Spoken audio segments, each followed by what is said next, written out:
प्रभु राम का जन्म। मंत्रीगणों तथा सेवकों ने महाराज की आज्ञानुसार श्यामकर्ण घोड़ा चतुरंगिनी सेना के साथ छुड़वा दिया। महाराज दशरथ ने देश देशांतर के मनस्वी, तपस्वी, विद्वान ऋषि मुनियों तथा वेदविज्ञ प्रकांड पंडितों को यज्ञ संपन्न कराने के लिए बुलावा भेज दिया। निश्चित समय आने पर समस्त अभ्यागतों के साथ महाराज दशरथ अपने गुरु वशिष्ठ जी तथा अपने परम मित्र अंग देश के अधिपति लोभपाद के जामाता ऋग ऋषि को लेकर यज्ञ मंडप में पधारे। इस प्रकार महान यज्ञ का विधिवत शुभारंभ किया गया। संपूर्ण वातावरण वेदों की ऋचाओं के उच्च स्वर में पाठ से गूंजने तथा समिधा की सुगंध से महकने लगा। समस्त पंडितों, ब्राह्मणों, ऋषियों आदि को यथोचित धन धान्य, गौ आदि भेंट करके सादर विदा करने के साथ यज्ञ की समाप्ति हुई। राजा दशरथ ने यज्ञ के प्रसाद चरा को अपने महल में ले जाकर अपनी तीनों रानियों में वितरित कर दिया। प्रसाद ग्रहण करने के परिणाम स्वरूप परमपिता परमात्मा की कृपा से तीनों रानियों ने गर्भ धारण किया।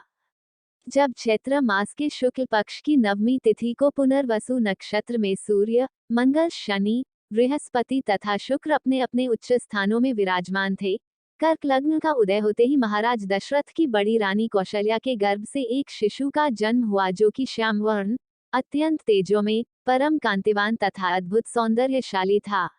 उस शिशु को देखने वाले ठगे से रह जाते थे।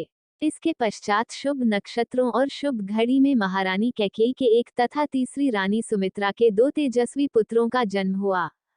संपूर्ण राज्य में आनंद मनाया जाने लगा।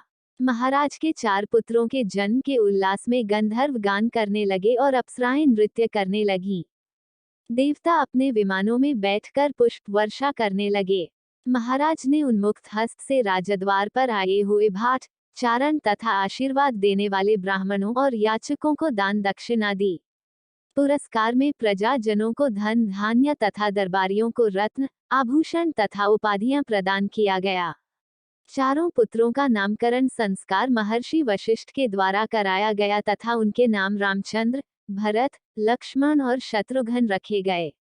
आयु बढ़ने के साथ ही साथ रामचंद्र गुणों में भी अपने भाइयों से आगे बढ़ने तथा प्रजा में अत्यंत लोकप्रिय होने लगे। उनमें अत्यंत विलक्षण प्रतिभा थी जिसके परिणाम स्वरूप अल्पकाल में ही वे समस्त विषयों में पारंगत हो गए।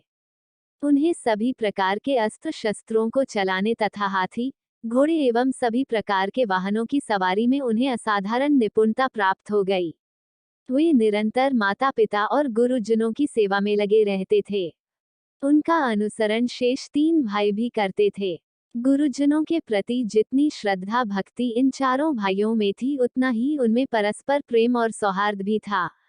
महाराज दशरथ का हृदय अपने चारों पुत्रों को देखकर गर्व और आनंद से भर उठता था।